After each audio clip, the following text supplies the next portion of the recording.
ایسی آیت نازل فرمائی جو اپنی عظمت کے اعتبار سے، فصاحت و بلاغت کے اعتبار سے، جامعیت کے اعتبار سے، تاثیر کے اعتبار سے قرآن کی بڑی عظیم آیت ہے، اور اس کو آیت الکرسی کہا جاتا ہے۔ اور اس میں یہ بات بھی صراحت کے ساتھ کہہ دی گئی ہے کہ اللہ تعالیٰ کی بارگاہ میں کسی کی سفارش نہیں چلتی سوائے اس کے کہ اللہ تعالیٰ خود ہی کسی کو اجازت دے دے یا حکم دے کہ تم سفارش کرو، تو بے شک پھر اس کی سفارش اللہ تعالیٰ قبول فرما لیتے ہیں۔ لیکن جو اللہ تعالیٰ کی مرضی کے بغیر خود اپنی خواہش اور اپنی مرضی کے مطابق کوئی آدمی جا کر سفارش کرنے لگے تو اللہ تعالیٰ کے ہاں اس سفارش کا کوئی مقام نہیں، اور نہ اللہ تعالیٰ کے ہاں وہ چل سکتی ہے، نہ ایسا کوئی شخص سفارش کر سکتا اللہ تعالیٰ کے اذن کے بغیر۔ تو اس بیان کے لیے اللہ تبارک و تعالیٰ نے آگے اللہ آیت الکرسی نازل فرمائی ہے، اور بعض احادیث کے اندر آیا ہے کہ یہ قرآن کریم کی عظیم ترین آیت ہے۔ اللہ تبارک و تعالیٰ نے قرآن عظیم سب سے زیادہ عظمت والی آیت یہ نازل فرمائی ہے۔ اور حضرت ابو ہریرہ رضی اللہ تعالیٰ عنہ کی ایک روایت میں رسول کریم صلی اللہ علیہ وسلم کا یہ ارشاد منقول ہے کہ سورہ بقرہ میں ایک آیت ہے جو سیدۃ آیات القرآن ہے، یعنی قرآن کریم کی آیات کی سردار ہے،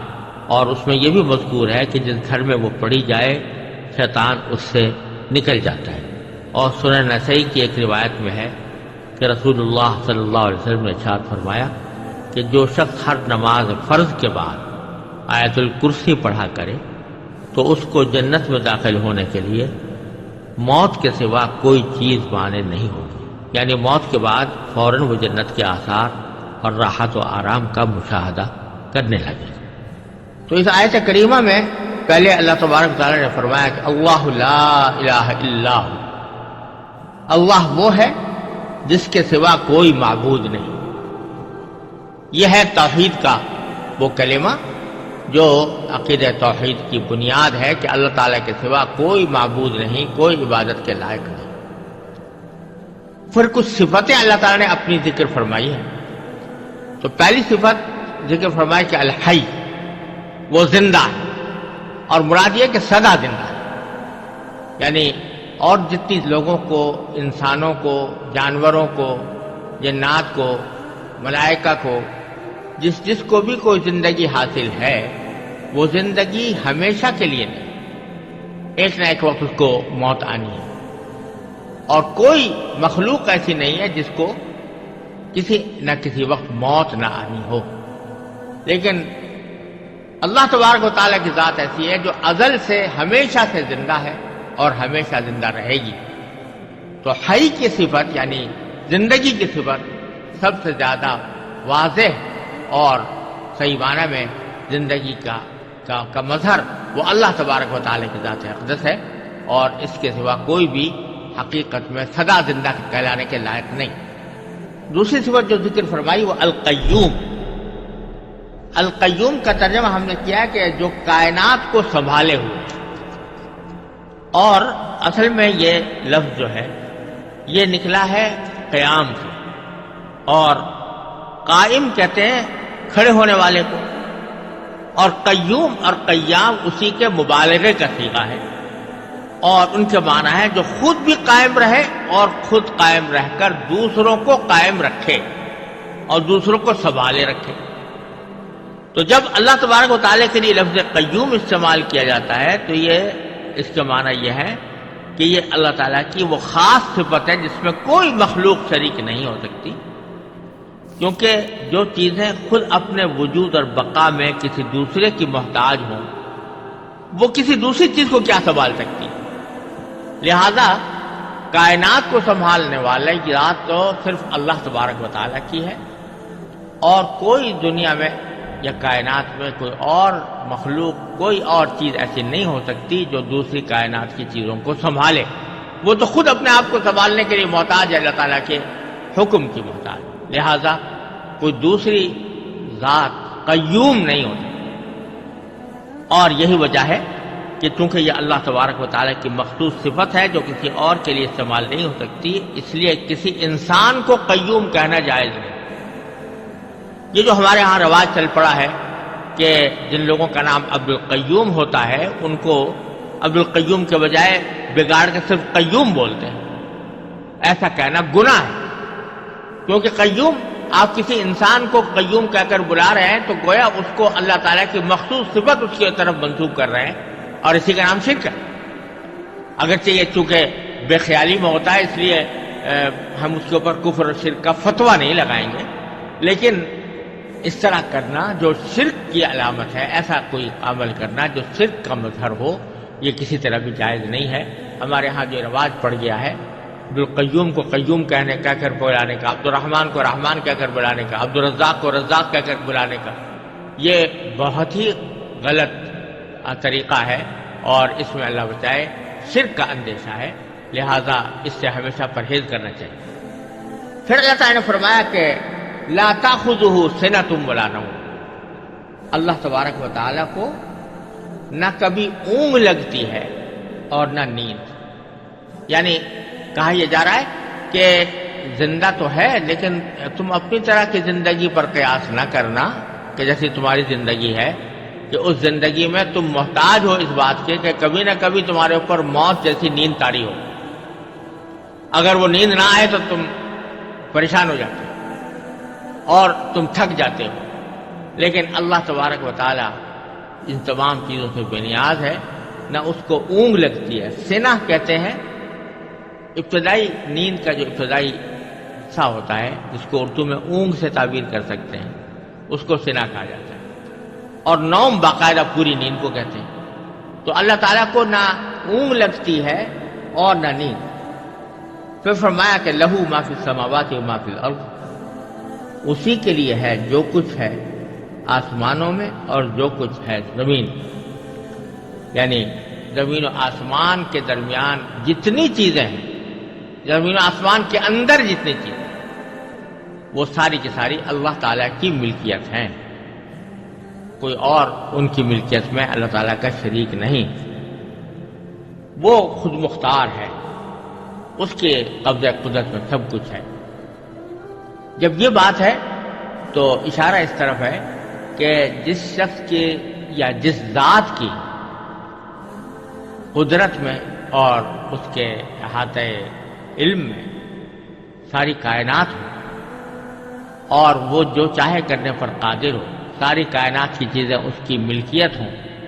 اس کو اپنا کاروبار خدائی چلانے کے لیے کسی شریک کی حاجت کیوں ہو؟ شریک کی حاجت تو اس کو ہوتی ہے کہ جو کسی نہ کسی جگہ حاجت مند ہوتا ہے تو اپنی حاجت پوری کرنے کے لیے وہ کسی کی مدد چاہتا ہے۔ اللہ تبارک و تعالیٰ کو اس کی کوئی ضرورت نہیں، ساری کائنات اس کی ملکیت ہے۔ پھر فرمایا کہ من ذا الذی یشفع عندہ الا بإذنہ، کون ہے جو اس کی اجازت کے بغیر اس کے حضور کسی کی سفارش کر سکے؟ یعنی جو عقیدہ تھا کافروں کا کہ یہ بت اور دیوتا یہ ہماری سفارش کریں گے اللہ تبارک و تعالیٰ کی بارگاہ میں، اس کی تردید ہو رہی ہے کہ اللہ تعالیٰ کے ہاں کوئی سفارش نہیں کر سکتا جب تک کہ اللہ ہی کی طرف سے اجازت نہ ہو۔ اللہ تبارک و تعالیٰ کی اجازت، یہ جو تمہارے دل میں تصور ہے کہ یہ دیوتا جو ہیں یہ خود اپنی مرضی سے اللہ تعالیٰ کے ہاں سفارش کر دیں گے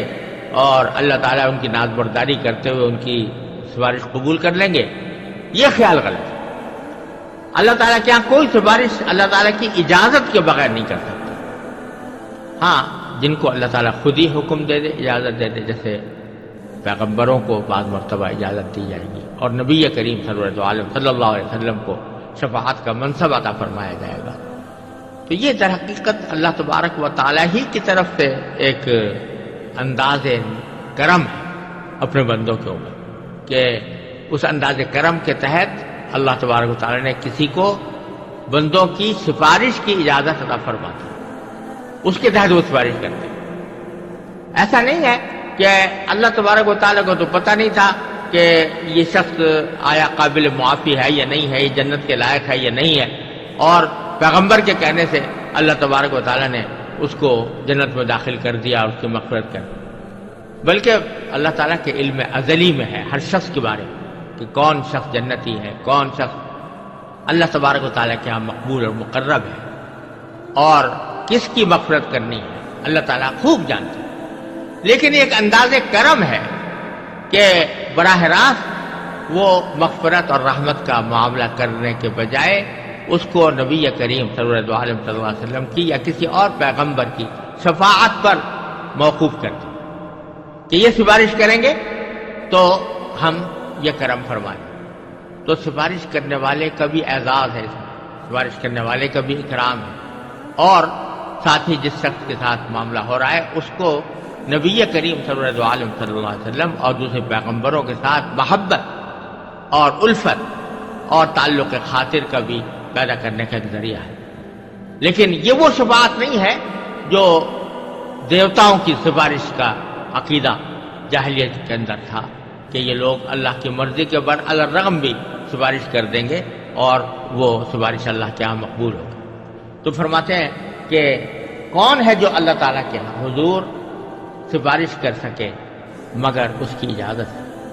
یعلم ما بین ایدیہم وما خلفہم، اللہ تعالیٰ جانتا ہے بندوں کے تمام آگے پیچھے کے حالات، بندوں کے تمام آگے پیچھے کے حالات جانتا ہے۔ یہ بات اس سیاق میں اسی معنی میں بظاہر کہی جا رہی ہے کہ سفارش عموماً اس موقع پر ہوتی ہے دنیا میں کہ مثلا ایک صاحب اقتدار ہے، اس کو کسی کے حالات کا علم نہیں ہے، پتہ نہیں ہے کہ یہ آدمی نیک ہے یا اچھا ہے یا اس کی مدد کرنی چاہیے یا اس کو کوئی اچھا منصب دینا چاہیے، کوئی عہدہ دینا چاہیے، اس کو تو پتہ نہیں ہے۔ اب اس کا کوئی مقرب شخص آ کر اس کے پاس کہتا ہے کہ میں فلاں بندے کی سفارش کرتا ہوں کیونکہ یہ میری نظر میں اچھا آدمی ہے اور اس میں عہدے کی صلاحیت رکھتا ہے، تو وہ اس کے کہنے کی بنیاد پر جانتا ہے، علم اس کو اس سے حاصل ہوتا ہے، خود اس کا علم کچھ نہیں ہوتا۔ لیکن تو سفارش کی ضرورت ایسے موقع پر پیش آتی ہے، اس کو تو دھیان تھا نہیں اصل آدمی کو، لیکن کسی نے سفارش کے ذریعے اس کو متوجہ کر دیا، سفارش کے ذریعے اس کو علم دے دیا کہ یہ آدمی مستحق ہے۔ لیکن اللہ جل جلالہ کیونکہ یعلم ما بین ایدیہم وما خلفہم، انسانوں کے تمام آگے پیچھے کے حالات کو خوب جانتا ہے، اس واسطے اس کو کسی کی سفارش کی حاجت ہی نہیں کہ اس کو فیصلہ کرنے کے لیے کسی آدمی کی سفارش کی ضرورت ہو کہ وہ بتائے کہ فلاں آدمی مستحق ہے فلاں غیر مستحق ہے۔ تو ایک طرف تو اللہ تبارک و تعالیٰ کا علم یہ ہے کہ ما بین ایدیہم وما خلفہم، اللہ تعالیٰ ان کے آگے پیچھے کے حالات کو خوب جانتا ہے۔ ولا یحیطون بشیء من علمہ الا بما شاء، اور لوگ اس کے علم کی کوئی بات اپنے علم کے دائرے میں نہیں لا سکتے سوائے اس بات کے جسے وہ خود چاہے۔ یعنی ایک طرف اللہ تعالیٰ تو تمام مخلوقات کی ہر بات سے واقف ہے، لیکن کوئی مخلوق یا کوئی انسان یا جن اس بات کا دعویٰ نہیں کر سکتے کہ وہ اللہ تبارک و تعالیٰ کا جو علم ہے اس سے واقف ہے، بلکہ اللہ تعالیٰ کے علم کا کوئی احاطہ نہیں کر سکتا۔ ہاں البتہ جتنا علم اللہ تعالیٰ کسی کو دینا چاہتا ہے اتنا وہ عطا فرماتا ہے۔ تو اس سے ایک طرف اس بات کی نفی ہوئی کہ کوئی بھی مخلوق عبادت کے لائق نہیں ہے، ایک تو اس بات کی نفی ہوئی، دوسرے اس بات کی نفی ہوئی کہ بعض لوگ انسانوں کی طرف ایسے علم کی نسبت کر دیتے ہیں جو اللہ تعالیٰ کی خاص صفت ہے، علم غیب اللہ تعالیٰ کی خاص صفت ہے، اس کو انسانوں کی طرف منسوخ کر دیتے ہیں۔ تو اللہ تعالیٰ فرماتے ہیں کہ یہ علم غیب کسی کو نہیں ہو سکتا، کوئی مخلوق اللہ تعالیٰ کے علم کا احاطہ نہیں کر سکتی الا بما شاء، ہاں جتنا اللہ تعالیٰ دینا چاہتا ہے وہ دے دیتا ہے۔ تو اپنے انبیاء کرام کو غیب کی باتوں میں سے جتنی باتیں اللہ تبارک و تعالیٰ دینا چاہتے ہیں وہ اپنے انبیاء کرام کو عطا فرما دیتے ہیں۔ ذالک من انباء الغیب نوحیہ الیک، فرمایا قرآن کریم میں کہ غیب کی خبریں ہیں جو ہم آپ کو وحی کے ذریعے بتا رہے ہیں۔ تو اللہ تبارک و تعالیٰ یہ غیب کی خبریں اپنے انبیاء کو عطا فرماتے ہیں جتنی چاہتے ہیں، اور حضور نبی کریم صلی اللہ علیہ وسلم کو ایسی بے شمار خبریں اللہ تعالیٰ نے عطا فرمائی اور اللہ تعالیٰ نے اپنے فضل و کرم سے نہ علم چاہا وہ نبی کریم صلی اللہ علیہ وسلم عطا فرمایا، لیکن یہ بات واضح ہے کہ وہ اللہ تعالیٰ کے علم کے مقابلے میں کسی بھی مخلوق کا علم کوئی نسبت نہیں رکھتا۔ اور دوسرا یہ کہ اللہ تعالیٰ ہی جس کو چاہتا ہے جتنا چاہتا ہے علم عطا فرماتا ہے، کوئی شخص یا کوئی ذات یا کوئی مخلوق اپنے طور پر کوئی علم حاصل نہیں کر سکتا۔ پھر فرمایا وسع کرسیہ السماوات والارض، اللہ تعالیٰ کی کرسی آسمانوں اور زمین کی وسعت رکھتی ہے، یعنی سارے آسمان اور سارے زمین کو اس نے گھیرا ہوا ہے۔ یہ کرسی کیا چیز ہے، اس کی حقیقت تو اللہ تبارک و تعالیٰ ہی بہتر جانتے ہیں۔ یہاں تو اتنی بات فرمائی ہے کہ سارے آسمان اور زمین کو اس نے گھیرا ہوا ہے، اور چونکہ اللہ تبارک و تعالیٰ اٹھنے بیٹھنے کی جو صفات ہوتی ہیں مخلوق کی، اس سے بے نیاز ہے، اور نہ کسی جگہ کے محتاج ہے، نہ کسی بیٹھنے کے آلے کے محتاج ہے۔ لہذا اس کرسی کے وہ معنی تو ہو نہیں سکتے جو دنیا کے اندر معنی ہوتے ہیں کہ آدمی اس کے اوپر بیٹھتا ہے۔ تو اس کا حقیقی کیفیت کیا ہے اس کرسی کی، اور اس کی کنہ کیا ہے، اس کا ادراک در حقیقت انسانی عقل سے بالا تر ہے، اس لیے ہم اس کے بارے میں کوئی تفصیل نہ جان سکتے ہیں نہ بیان کر سکتے۔ البتہ مستند روایات حدیث سے اتنا معلوم ہوتا ہے کہ عرش اور کرسی دونوں بہت عظیم الشان جسم ہیں،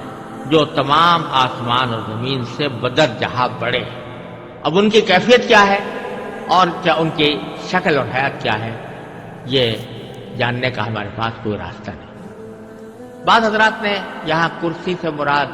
باری تعالیٰ کا اقتدار بھی لیا ہے، اور مراد یہ ہے کہ اس کا اقتدار تمام آسمان اور زمین کو محیط ہے، اس کو اپنی وسعت میں لیے ہوئے ہے، تو یہ معنی بھی کچھ بعید نہیں ہے۔ لیکن روایات سے معلوم ہوتا ہے کہ کرسی بذات خود ایک جسم ہے، جس طرح عرش ایک جسم ہے اسی طرح کرسی بھی ایک جسم ہے،